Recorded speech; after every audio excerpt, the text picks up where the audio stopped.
Welcome to episode 790 of Salsido Paranormal. I'm your host, James Salsido, here again with Jen, the Arcane Observer, co host of the show. And tonight we'll be talking about the moon and all the strange aspects of that, and both there and here. So, as always, you can find all episodes of the show along with links to social media, ways to listen, and ways to support the show, including the Patreon page where you get extra content, and the merchandise store, where you can get different shirts and bags and apron, all with various designs on them related to the show. Um, Support is never expected, but always appreciated, as there are expenses in making these shows. Also, please check out the links in every episode description, both for Jen, the Arcane Observer, as well as Michael Strange of Trouble Minds Radio and the Trouble Minds Radio Network, KUAP Digital Broadcasting, where you can hear all kinds of amazing shows along with mine 24/7. And so this show is sort of an extension in a way, or I don't know, maybe a companion piece in a way to the show we did on thunderstorms, because one of the articles mentioned phases of the moon having possible effects on paranormal activity and or just the planet in general. And so I thought it'd be a good thing to do this show, just to go over all the other strange ideas I've heard about and read about over the years regarding the moon. And so that's the plan for the show, and we'll see where it goes. We have a few different articles. I already put them in the show notes and sources file, channel here on Discord, but I will also put them in the chat here, and that way you can check them all out. And we can go in whatever order we want to, but I think probably the best place to start would be mythology and folklore, because of that coming first, really, before any modern technology and all these things. So but yeah, that's what I figured we'd start with. But welcome to the show, Jen. Thank you for being here and making it here, even when though you were dealing with taking care of things Hey, it's good to on be your end. here. Yeah, How I'm have you glad to have been? you as always. Okay, keep me busy, and I did some extra shows last night. I think I'm going to start recording on Fridays now as well, and Yeah, so that was fun doing awesome. that. Yeah, so I'm looking forward to uh, the show about the moon here and hearing what you found on it and just kind of talking about it. I think lately the moon's been acting so strange. Like people have hmm, been pointing out different, like maybe an explosion here, or they're seeing double moons. They're having all kinds of experiences with it, and you know, like with all the blood moons and all of the eclipses and everything. I think that there is an effect on the people, especially now that more people are aware of all of the just those blood moons are really interesting. Because I saw one actually, the last one that was a couple of months back, and it was really amazing. I mean, the moon just like filled up like a. Have you ever seen that ink being poured into water and it like turns, you know, it kind of the way it spreads over the moon? It was almost like that, the effect of it, of how it looked. It was really hmm. cool. No, I haven't seen that, but that's amazing. Yeah, I've heard accounts people over the years from people saying they've seen the moon appear to move. I've heard that. I've Yeah. heard of the moon being in one place and then suddenly vanishing and being in another. Hmm. Um, all kinds of weird things that, I mean, if there's scientific explanations for some of them, that's still amazing that Yeah. we're still seeing those things as they're happening. So I've heard of course, lights of UFOs blocking out the moon at times. Hmm. Just all kinds of weirdness out there. I think really we'll be talking about the moon, but also the space in between moon and Earth. If I could talk right. Hmm. Um, I think that's probably gonna come up as well, because it's there and we know about that, and at least we appear to see it anyway. And so yeah, I think that's a good point as well on that. Just the fact that there's people have seen things moving on and off of the moon and around the moon and the sky as Yeah. well.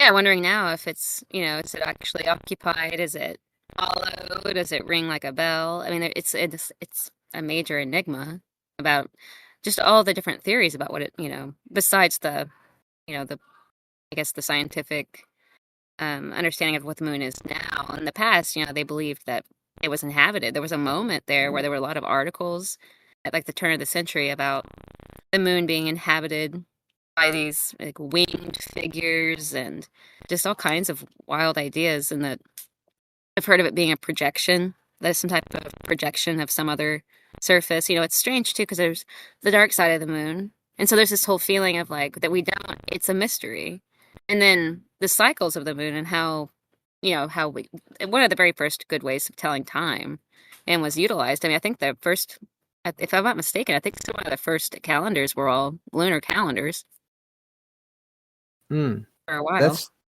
Yeah, that would make sense. It'd be easier. I mean, with the sun, you can't look directly at it to track where it's at, Yeah, and it so makes sense. I've said this before. For whatever reason, the light from the moon, is the only light that does not bother my eyes. it is soothing. Yeah, You know, everything else it bugs me, but that doesn't bother me at all. yeah. And some people talk about that light from the moon that it has like an infusing quality to it, Hmm. or people have tried to measure, the if there's a temperature difference in the shade, like if the shade is a different temperature when it's the shade of the moon, or the light of the moon, if it has some type of temperature register, and all of these sorts of things. It's really interesting, and the effect it has on plant life. That many plants are supposed to be planted, I guess, at night to that they get a major benefit from. That's what a lot of the almanacs and things like that say. I've always been fascinated by that there might be something major going on with the moon, or that it's not what it seems to be, or that there's even the theory Right. that's that it's not even that's not the Earth's satellite necessarily. That's a satellite from some other planet. There's so many ideas around what it could be. What Oh yeah, the origins of it and things like that. that it was put here artificially. That it didn't just Yeah, happen through cosmic yeah. collisions or whatever. That it was. Yeah. So Sweets in the chat says next full moon is early Wednesday morning. Strawberry moon. It'll be the lowest full moon in almost 20 years. So that's amazing. So, but yeah, so I found these articles here. A few of these, it's funny because a few of these articles I found are from Wikipedia, but I've scanned through them a little bit and I've heard of some of the things they talk about. So it's not just coming directly from nowhere. But but this first article is not from that.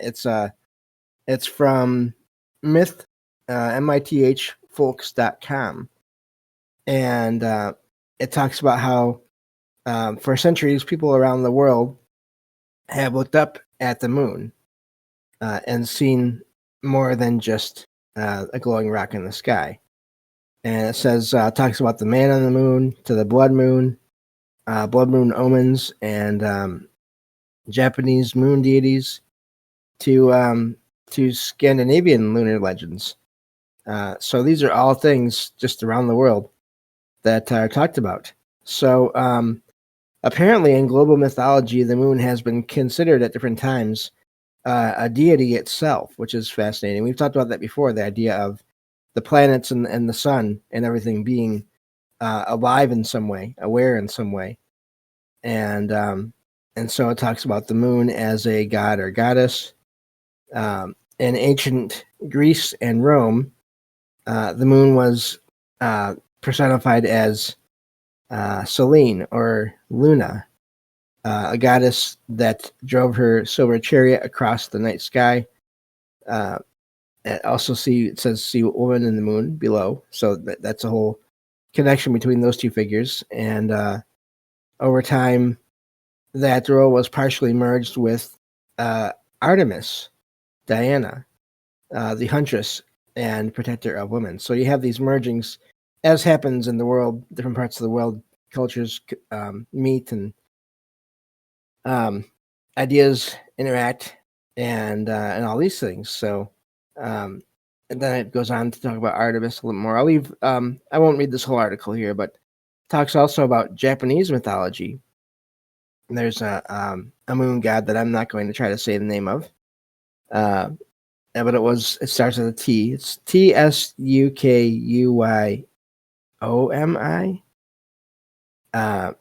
But it was one of the three deities born from the creator god. And unlike the sun goddess, who was warm and nurturing, the moon goddess was cold and distant, which it's a literal description in a way. It could be taken as a literal description. Comparing the sun and the moon like that, you feel the warmth from the sun a lot of times, but you don't always directly feel anything from the moon, even though there's still the factor of light and everything else.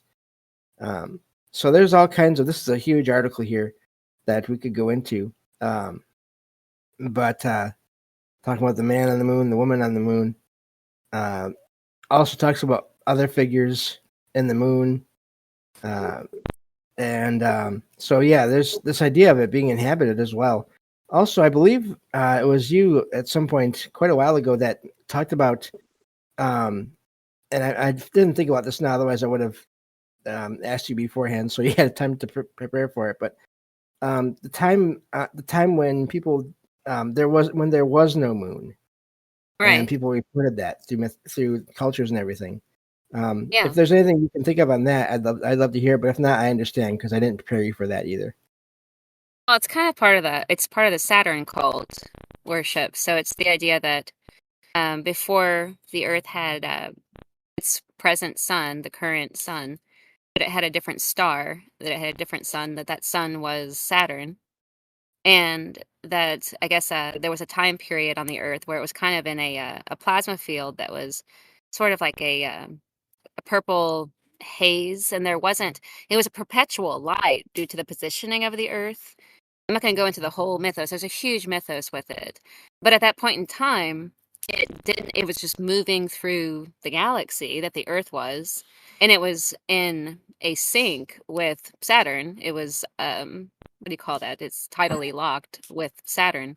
And then as it entered and it came into contact with, and it didn't have a moon.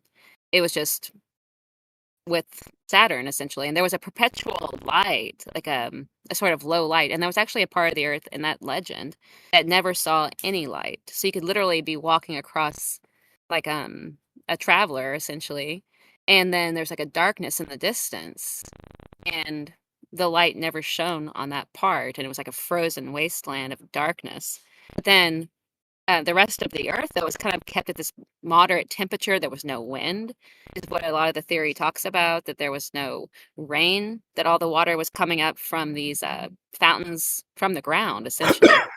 There was like this huge kind of growing trauma, basically, where the Earth was coming into contact with the sun, the current sun, and that it was causing all of this huge cataclysmic events on the Earth. And then it would kind of back off again and go back out and then come back into orbit again and come up close to it till eventually it got stuck in the, just with the current sun that we have. And Saturn was slowly pushed out.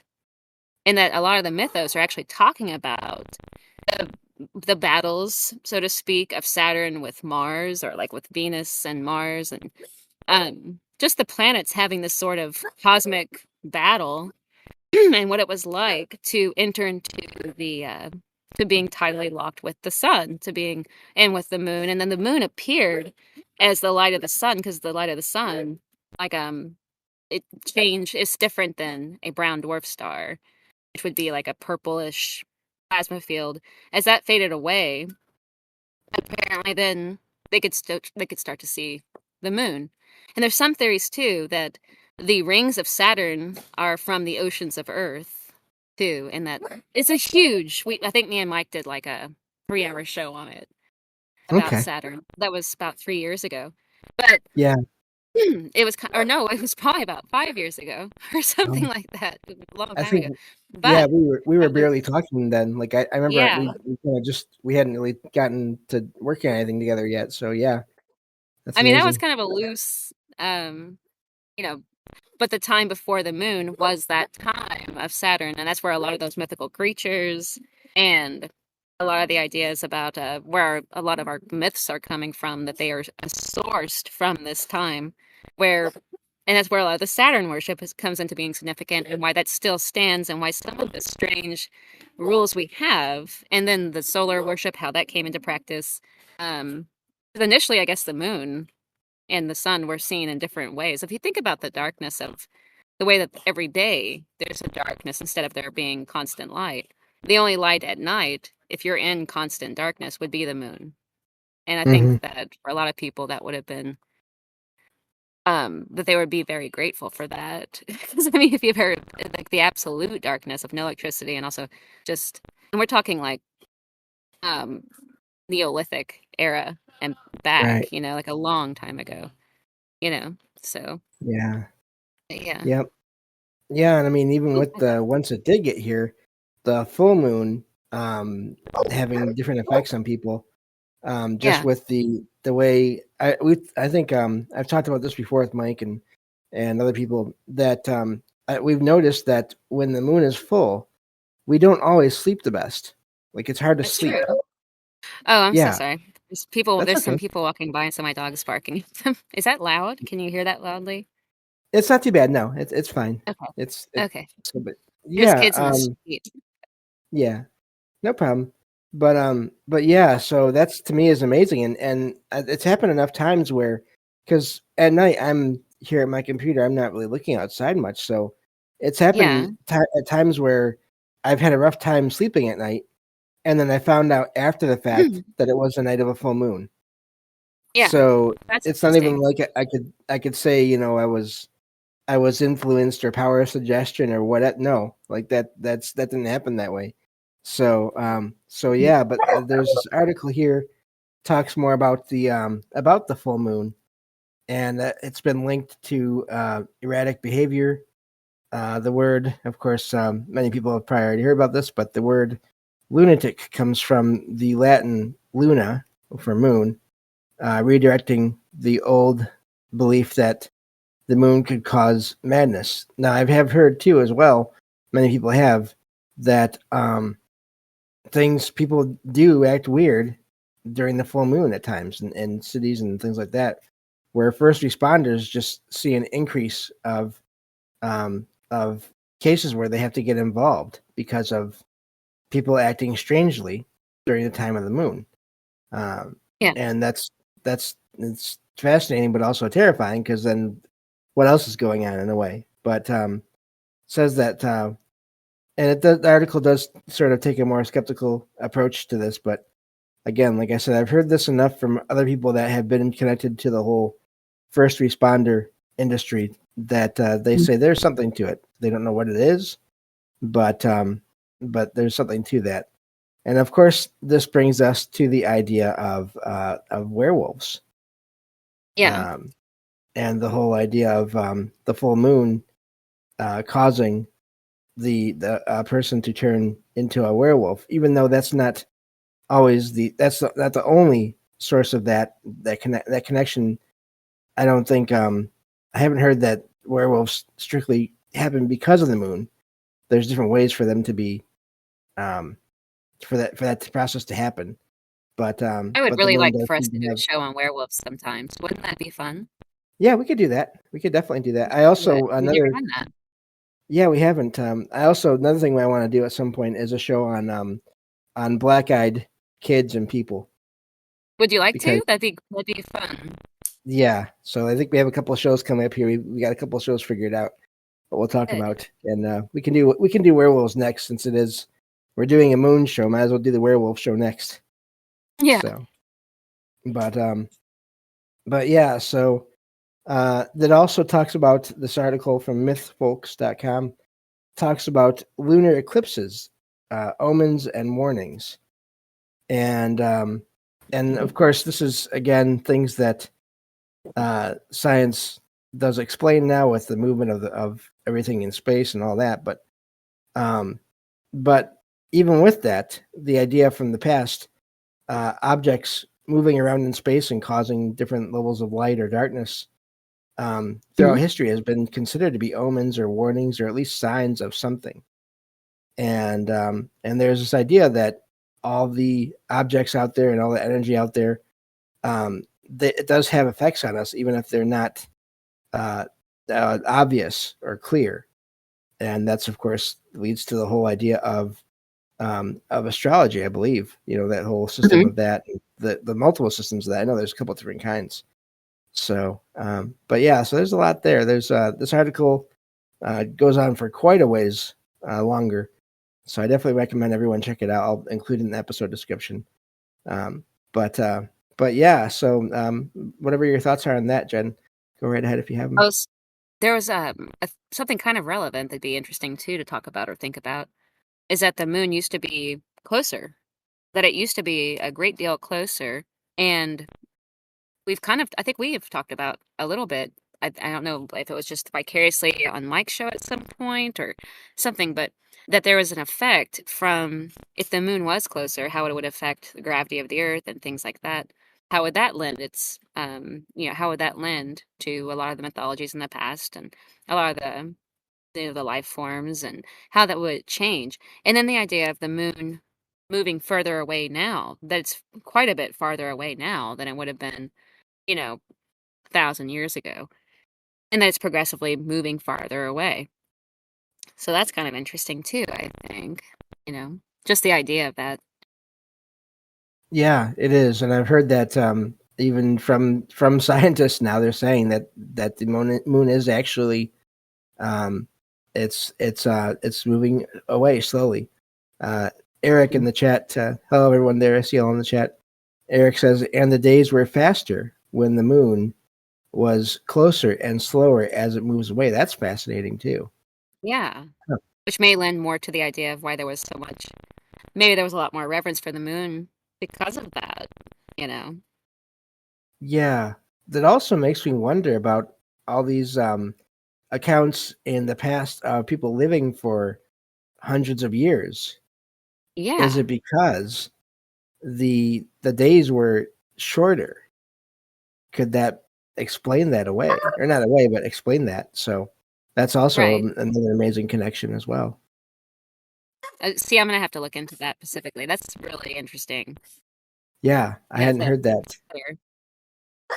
Yeah. So, yep. And then, yeah. So getting back to now, there is more in this article here. We'll go over a little bit more because it talks about the phases of the moon and goes into that a bit. So, or I'm sorry, not the phases, the special moons in folklore.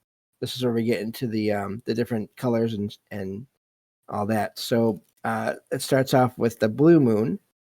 Of course, once in a blue moon is a phrase that refers to something rare, but a blue moon isn't actually blue. It's the second full moon in a single calendar month, or in older traditions, the third full moon in a season with 4 full moons. So it has different meanings. Also, it talks about in folklore, blue moons were seen as unpredictable and disruptive. Some people believe that they brought bad luck, while others saw them as a time when magic was stronger. That's fascinating too. Some European traditions, or in some European traditions, a blue moon was a time for breaking curses or casting powerful spells. Farmers sometimes used it to determine the planting cycles, as we mentioned earlier there. As an extra moon in a season could affect growing patterns. So I hadn't heard that about the blue moon. I had heard that it wasn't actually blue, but I hadn't heard all the other things. So that's significant, I think, as well. But yeah. So I'm sorry. Go ahead. No, I was thinking with the full moon too, for like animals, for predators, as far as like with the werewolf, how that'd be a lot more convenient, Mm-hmm. Yeah. Yep. I mean, you'd be able to see what's out there more too in the full moon, and that would would be good in one way because you could see what's out there, but also terrifying in another way because now you see what's out there. Yeah. Or at least you think you see, even if the brain is sort of it's worried that it just saw eyes of something that it can't explain, or all these things as well. So yeah, that makes sense. So let me see here. This Another. article. No, I'm sorry. Go Oh, ahead. go ahead. Oh, I Oh, just of all yeah. the Go ahead. different theories. There's another theory that the moon recycles souls or something. I've Mm. heard that one too. Have you heard of that? I have heard something about that. I'm not. I haven't looked into that though. That might be something to look into Yeah. for maybe another time. But yeah, no, I hadn't heard that. But um, that's fascinating because, huh? And it That was part is. of some kind of. I remember when looking at I think it was the Dulce stuff with Phil Schneider and all of that. I don't know if it wasn't him specifically, but I remember I was looking into all of that stuff, and someone was talking about in the underground bases. And there was an old magazine, I think called Mental Floss, and it was talking about that theory. And it was a long time ago. And Hmm. then I think, a couple of years ago or so, it came up again. But the idea that it's part of the whole prison planet theory, I think, like the interception of alien life, and that they're using the moon to draw, or something like that. That it goes through the moon, and that somehow the magnetic force of the Earth at its core draws them back down. It's that whole cyclical thing. It is interesting, you know. Oh, my cat's Yeah, here. no problem. Okay. I found an article here, and it's talking about that. So I'm just gonna check that out real quick, and I'll post Oh, that yeah, yeah. um, and in the chat as well. But What does it the say? title is "Tricked by the Light: How Souls Are Programmed to Go to the Moon or Sun at Death to be Recycled uh, There it is. uh, It's kind of that idea. as energy." Yeah, new theory of life and death.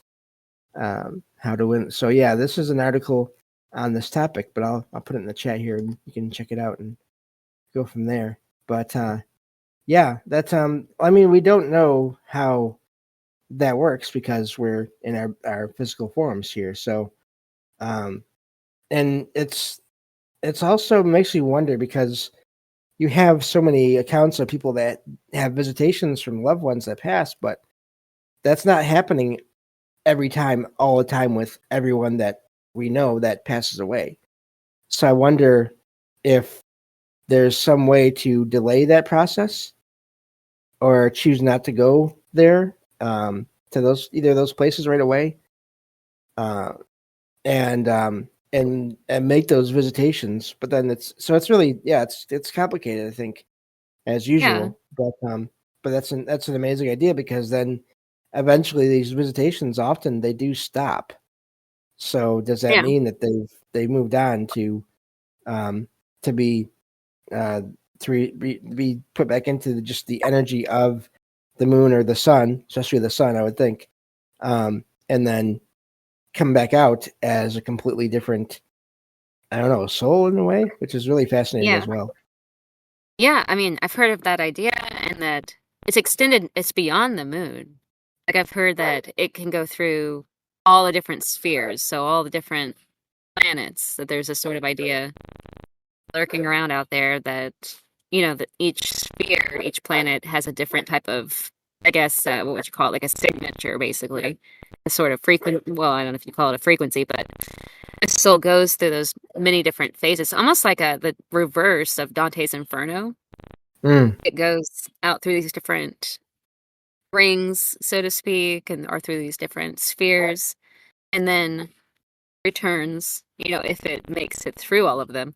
And the idea that I guess each one of those spheres might be inhabited by those souls that got stuck in those different spheres. So there's a whole mythos about it, actually. So I think it's but the moon. I mean, it's an extension probably of just being stuck in the moon or going cycling through the moon. I don't know. There's so many weird ideas out there about all of it. There's who knows.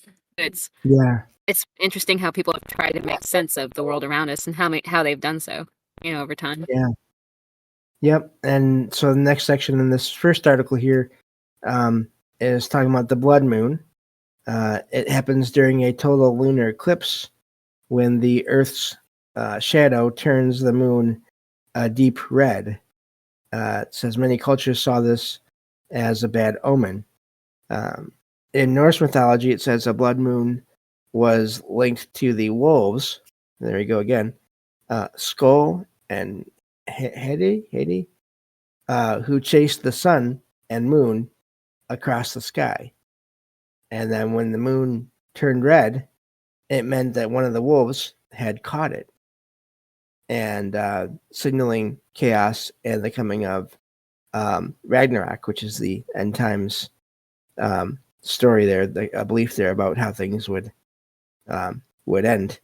But also it mentions ancient Babylon. They recorded lunar eclipses on clay tablets using cuneiform script and interpreted them as warnings of disaster. So yeah, and the last part of this article here, I'll get into, which I think is also fascinating. There's three other moons that it mentions. Wolf Moon in January, named by Native Americans and Europeans, represents the howling of hungry wolves in midwinter. Of course, then there's the Strawberry Moon. That one is referred happens in June. Signals a time for gathering ripened strawberries in North America. That's fascinating too. And then Hunter's Moon in October, the first full moon after harvest, which is associated with hunting to prepare for winter.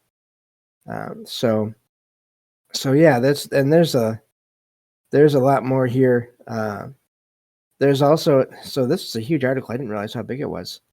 But it talks about how there was early speculations by people around the world and myths around the world that people thought that the moon could have been inhabited, and it was even this is amazing. Some ancient Persian beliefs describe the moon as a place where souls stopped on their journey after death. There we go, back to that topic again. It was seen as a realm of purification, and where spirits passed through before moving on to a higher plane, such as the sun or stars. But then it was not a final resting place, but rather just again a stopping point on the way of the soul's journey. So, and there was also similar folklore over in Greenland with the Inuit, where the soul would pass by the moon on its way to the upper world, in quotation marks, which is the land of warmth and joy. And so it goes into that. So yeah, there's a lot more here. I don't want to read the whole article because I want to give everyone else a chance to check that out yourselves. But it was really, I think that's a really good article, actually. So definitely check that out. But so yeah, that's a good place to I guess move on to some of the other things I found.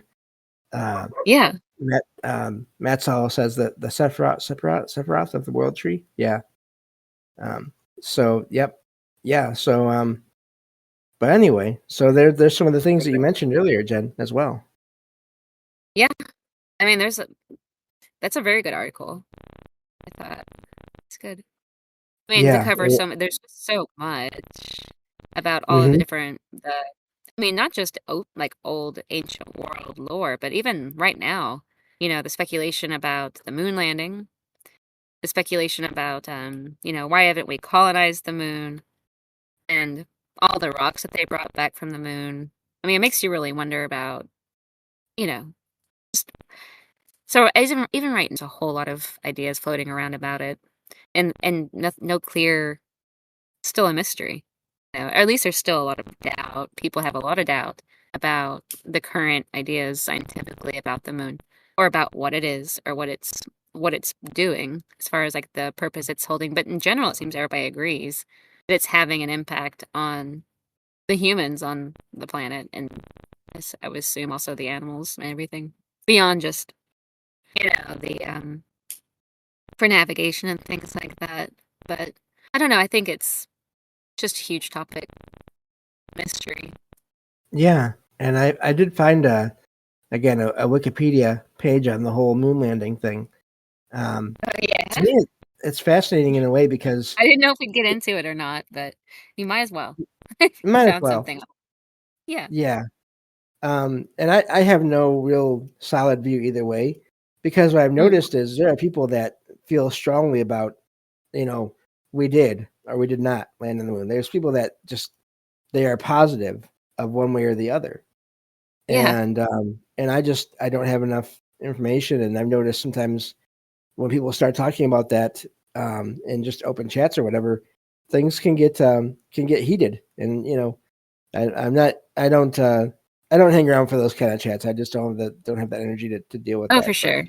Yeah. But so this article here, it's from Wikipedia. It says moon landing conspiracy theories. Of course, they have the conspiracy in there.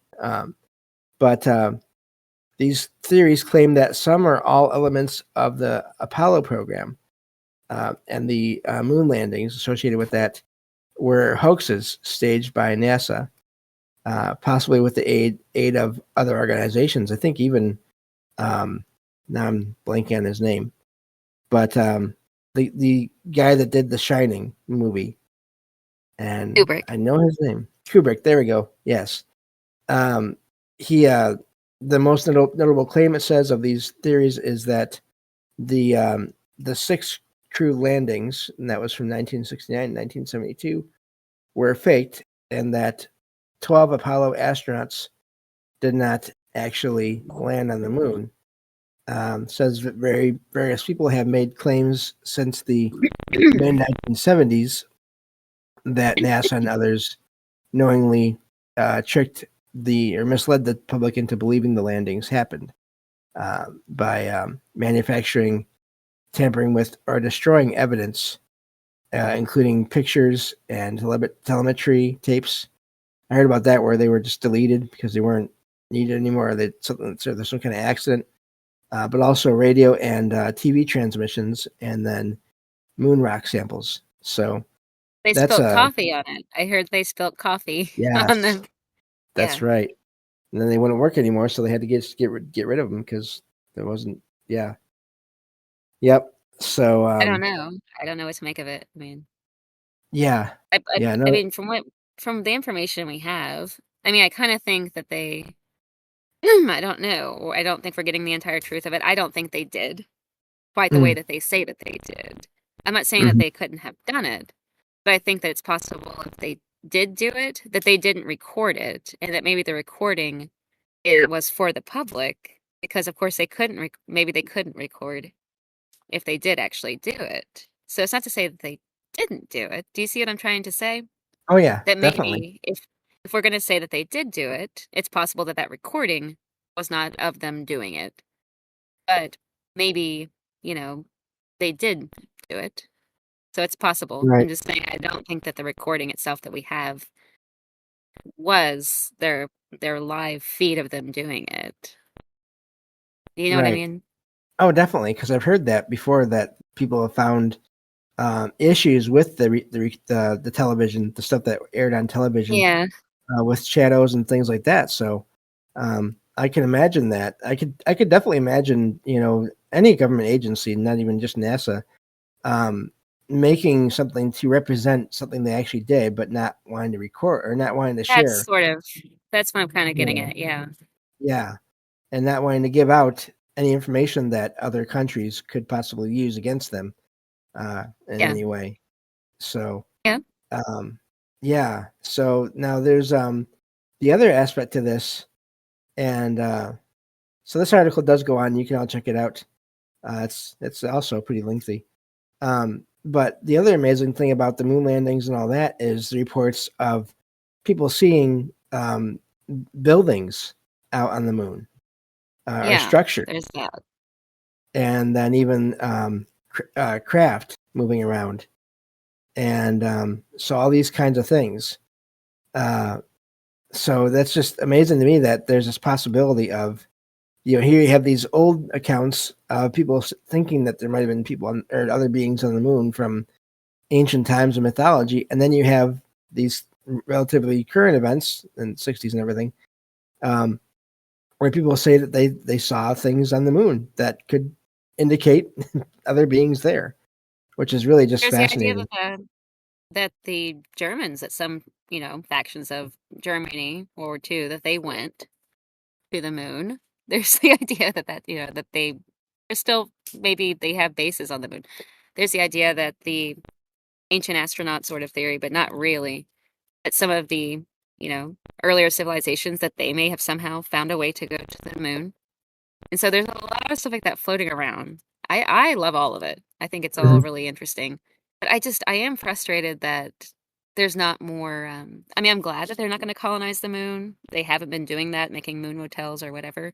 'Cause I think it'd be it would sort of take away, the beauty of the moon if there were a bunch of, people, a bunch of punks on the moon, just like, staying in hotels and looking at the Earth from the moon. I don't know. I could see that going wrong and having like wars on the moon or something like that.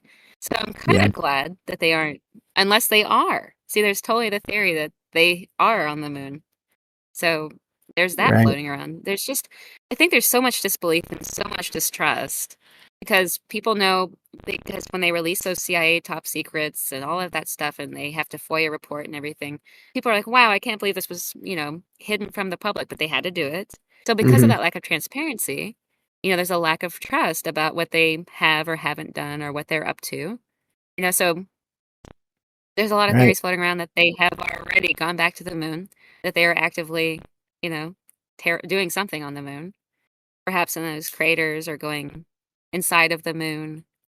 So, I Yeah. don't know. I wish we could Um, just believe everything at face value, and just kind that of would go with it. But that would be nice. Yeah. yeah, Sweets posted a link here, and then she posted a bit of text from the link as well, and quotation marks here. Unfortunately, because there weren't any video cameras on the moon, viewers on Earth didn't actually get to see the landing.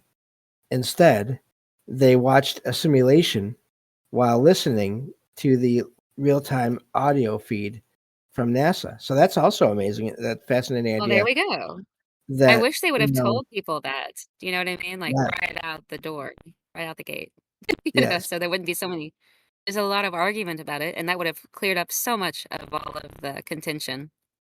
You know. Yes. And that's from uh let's see here, this website here, cbsnews.com. There you go. Mainstream And because it news. appears that they lied about that a little bit, people don't believe that they even went. If that is the case, if that was the true story, that they did go, but the footage was not the actual footage, it was a simulation for people to watch or a dramatization in some way. Because they didn't, at least if they did, people weren't aware of that. They thought they were watching the actual event. And I think that was a huge mistake on their part to kind of Right. deceive people like their children, and they can't, I don't know. Like they should have just told them this is not the actual landing. This is not the actual event. That's because if that is true, now they don't even believe that. So it's like kind of like if you lied about that, then what else have you lied about? Mhm. It builds an incredible distrust, exchange with it. Oh yeah, definitely. I mean, I don't think there was as much distrust up until around that time. Until, Good point. after World War II. I don't from what I've read and heard over the years, I wasn't there, obviously, Right, but right. just from going back to through everything I've heard about cover-ups and mysteries and conspiracies and all these things from over the years, I don't remember hearing a lot about that kind of thing being common, before that time period. At least not as far as people being aware of it, Yeah. large the population. So yeah, that makes sense. That could be a big part of. Yeah, there's a whole. Matt Sal is quoting uh, some Red Hot Chili Peppers there. Hollywood is made, or Moon Landing or something like that is made in Hollywood basement. So yeah, um, but yep. So now you mentioned the hollow moon idea, and we have an article on that as well. Oh, nice. Again, from Wikipedia, but like I said, um, you know, even if there's some things that are wrong in these articles, they're sourced from somewhere, and they're not always necessarily just political nonsense or statements or whatever. There's some, funny enough, there's some a lot of like when I want to know about updates on comic book characters and like recent events, I'll go to Wikipedia and look up the characters I'm interested in, and they actually have decent summaries of what's been going on in like recent times in the comics. It's pretty wild. But anyway, so I have this article here. Again, it's from Wikipedia, but it says hollow moon theory. And let's see here. Okay, so this is talks about the idea of the hollow moon and the closely related spaceship moon are ideas that propose that the Earth's moon is either entirely hollow or otherwise contains a massive interior space. And again, the article here talks about how there's no scientific evidence to support the ideas, even though I've heard, and I'm sure a lot of people have heard, that when there was a rocket that was crashed into the moon, it rang, or it seemed to ring after for a while. So again, what does that mean? How much space is in it? Oh gosh. So, yeah. And what's in there? What's in there if there's that much space? It's in there. Yeah. So. And some of those craters, how deep they are and everything is really amazing. I Right. can't remember. I don't have anything in front of me. I'm just, visiting. But I can't remember. But some of those craters are just these voids, essentially. Mm-hmm. Yeah. But yeah, I could look that up. How deep are the craters in the moon? There's some live research going on in this recording here. Thank you, James. And yeah, no problem. So apparently there's let's see here. I'm looking through, but yeah, so this so it says Tycho is about wow. So according to a web search, the crater Tycho is about 15,700 feet deep, which is amazing. Copernicus is 12,500 feet deep. Aristarchus is 9.8 thousand feet deep, and so that's just a few examples there. So that's some pretty deep ones there. There's even the mystery of like the moon dust. Like what is the surface? What is the? I mean, if you look at the texture, it looks like powder or something. And when I was thinking about it, it looks like ash. Is exactly what it looks like. But I wonder, there's a lot of theories around what that substance even is. Or even the temperature of the moon itself. There's some fascinating things about the temperature of the moon. Could you? Yeah. I'm not mistaken. I think it's hot. Isn't it? Let me look. Yeah, I don't know. I haven't looked into that. But let me get back to this Hollow Earth article here real quick, and I'll give you time to do that.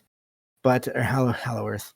I don't know why I keep on mixing up Earth and Moon. Maybe the moon is a planet. Who knows? But anyway, so this article says it talks about the hollow space as being the result of natural processes, but the related spaceship moon idea is that the moon is an artifact created by an alien civilization. This idea usually coincides with beliefs in UFOs and ancient astronauts. And this also idea dates back to 1970 when there were two Soviet authors who published a short piece in the popular press speculating that the moon might be the creation of alien intelligence. And since then, people still think about that a lot. So it's also been talked about in a lot of science fiction. The earliest being H.G. Wells' 1901 novel, The First Men on the Moon, which so it's talking about that. And So now it's going back into claims, and then of course responses to those claims. But talks about the density of the moon. It says it's less dense than the Earth, is advanced by some people as support for claims of a hollow moon. Of course, there's scientific responses to that with all these things. But also, here's the one I was thinking of earlier and we've heard about before. Although I feel like this happened again recently, maybe not. The moon rang like a bell. I thought there was some event that happened more recently, unless I was totally mistaken on that. I don't know. I think I but heard that too. I don't remember what the reference was for it. yeah, this is saying between 1969 and 1977, astronomers that were on the moon via the space missions, the Apollo space missions, recorded moonquakes. The moon was described as ringing like a bell during some of these quakes. So I think this is separate from there was a more recent shuttle or craft that crashed into the moon that then made the sound. So I think this is separate from that, but also similar as well. I've heard them trying to like blow up the moon too, not blow it up, but like testing bombs or hitting it with bombs. Heard about that too. I mean, why in the world would you do that? That's so strange. You know? Yeah, it's a terrible idea. People, unless they're waging some kind of war on the moon with something, you know. What if they're waking something up that lives in that hollow moon? You know, I have no idea. I think that the fact that it is hollow would make you think that there's something. It's not, you know, empty. Just that it might be. Maybe it's cavernous or something. I don't know. Right. So, Sweets put this in the chat. In 1969, 3 Apollo 11 astronauts visited the Netherlands, and the U.S. ambassador gave the Dutch Prime Minister what he said was a moon rock. I've heard of this too. When an expert saw the rock in the museum, he didn't think it was real. Geologists have identified the moon rock as petrified wood. That's not good. Someone got tricked there, or someone was trying to trick someone there. And then the moon rock, in quotation marks, Sweets goes on here, which was part of a National Museum exhibit, was actually a piece of petrified wood, likely from Arizona. So, and then Eric in the chat here says, moon rung like a bell. Apollo experiments showed seismic waves reverberating longer than expected, but this is due to the moon's rigid structure, not internal voids. Okay, which is why you can get craters so deep. So that explains that, apparently. The Fred talks about there the Russians wanted to explode a nuclear bomb on the surface back in the 60s. Wow. That is pretty wild. So they were just the world was just had gone crazy during the whole nuclear thing. I mean, they were doing like there was the starfish where they were setting off bombs at high altitudes. Just crazy. Yeah, definitely.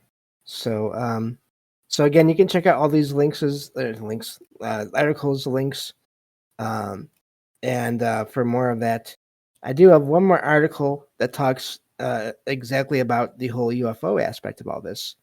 Once I find it, there we go. So this again, it's really ironic in a way that 3 of my 4 articles are from Wikipedia, but what are you gonna do? It's okay. So yeah, unidentified flying objects have been reported by astronauts while in space, which is true. I've heard that before. The sightings have been claimed as evidence for extraterrestrial life by ufologists.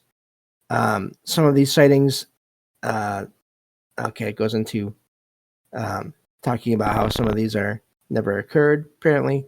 But also, there's just reports from people throughout time of seeing having pictures of and seeing craft and buildings, like I said, on the edges of the craters of the moon. So that's really amazing to me because, again, what is going on there? What are they seeing? If it's not what they think it is, what are they seeing that looks like that? But even then, I've heard that some of these buildings and everything and the craft and all that have had lights on them. So that's really amazing as well. So it talks about the Gemini 4 mission. Pilot Jim McDivitt said that he spotted an object he described as a white cylindrical shape with a white pole sticking out of one corner of it. But there's also been reports of just orbs, people seeing orbs flying around, spacecraft out there, and their station, space station, and everything. So who knows? The thing is with that, it's to me, yes, there's probably bits and pieces of debris from all kinds of space missions and all that out there too. But you would think that astronauts and people that involved in that whole field would be able to tell a difference between a piece of leftover machinery or a craft or whatever. If between that and a light they were seeing out in space. Like, I don't know. Just to me, it seems like you'd be able to Right. tell a difference between those two things. I would think so. So, yeah. But going back to this article here, and I'll definitely include these all in the episode description. Also, there's reports of seeing astronauts seeing multiple UFOs during the Apollo 11 mission. That's from Armstrong. He claimed he saw two blue, pale glowing orbs. That's fascinating. An explanation was given that the sightings could have been attributed to jettisoned components. But again, I don't know. To me, that just seems like you would be able to figure out at least, or at least suspect, if it was technology from your own craft. But Right. I could be wrong. Additional stories have been credited to a hoax spread by science fiction writer Otto Binder. But again, what I always come back to is, yes, there are hoaxes, but do they explain everything away? I don't think so. So, but says here that Buzz Aldrin says that his words were taken out of context from an interview in 2005 about the incident. So he's saying that maybe that wasn't accurate, I guess. But so let's see here. It says that during 2005, a 2005 spacewalk outside the International Space Station, an astronaut, Leroy Chow, I'm not sure, reported seeing lights in a formation he described as a line and looking like an upside down check mark. And so there's and of course this is topics that we've all seen different shows on over the years. The idea of lights being in out in space and seen by astronauts. But the amazing thing about that to me is, again, I always say this: people see lights everywhere floating around. They see them in their homes. They see them out in nature. They see them out in the cities. They see them up in the sky, and they see them out in space. So again, what all that is, I don't know, but I don't think we can rule out there being just as much weird stuff happening out there around the moon as there might be here. So Right. I can't remember the astronaut that supposedly, he kind of, after the moon landing, that he got really quiet and it was sort of like a depression that came on. And I could really, if you were to think about the magnitude of just, if you were to if it was to be believed that you were to go to the moon, just think of, traveling out that far and then being on the moon, if that was to be so, just how mhm. impossible, you know, just mentally how impossible. It kind of just I understand that they're trained to do those sorts of things, and it's the same as like if you were to go to the bottom of the ocean sort of idea. But just the idea of the vastness beyond the moon, And being at that point and looking back at the Earth, or if you could see it, just if it was so, just how that would change everything.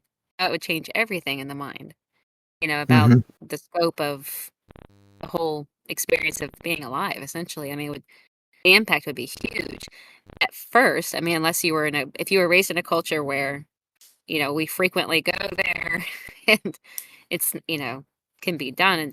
And that being a concept even in the mind of a human being, just, and then the otherworldliness of it and the change in everything about your mechanism when you're up there, like your whole physiology and everything, how it's impacted by that.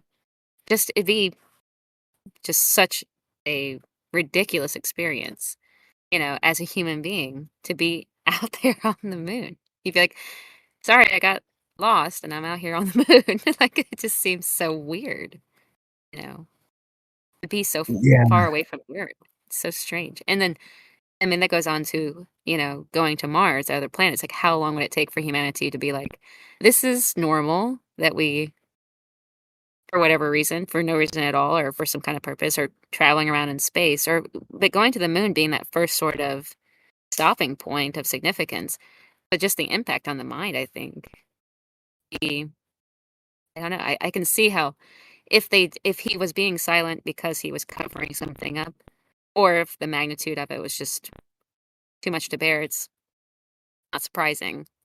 I don't know how Yeah. anybody would even come up with words to, of doing that. Yep. So I do a Yeah. lot of I skepticism. mean, Yeah. yeah.